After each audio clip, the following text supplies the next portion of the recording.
America! Tom Hand here at the Americana Corner. Today we're discussing the Penobscot Expedition of 1779.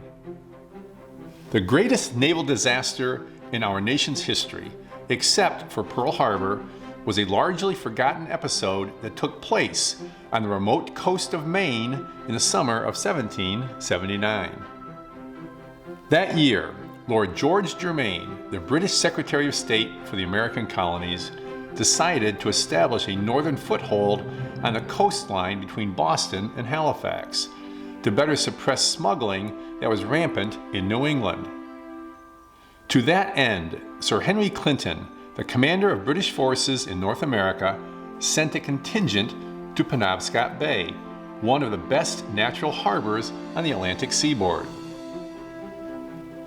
Clinton gave the task to Brigadier General Francis McLean, a tough 62-year-old Scotsman, and assigned him a regiment of 700 men to accomplish the mission. His companion in arms was the naval commander, Captain Henry Mowat, also a Scot, perhaps the most hated British officer in America for burning the seaport town of Falmouth earlier in the war. The British arrived in Penobscot Bay on June 12, 1779, where McLean identified a prominent plateau, the Bagaduce Peninsula, on which to erect a post, one he named Fort George.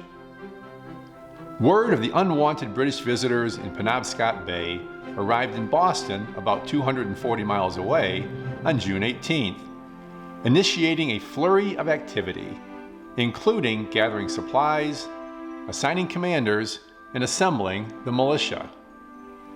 Interestingly, the Massachusetts General Assembly decided to ask neither the Continental Congress nor the Continental Army for assistance, wanting to make this a Massachusetts-only show. As events were to prove out, this go-it-alone strategy would be the mission's undoing. Next week, we will discuss the opening assault in Penobscot Bay. Until next time, may your love of country lead you.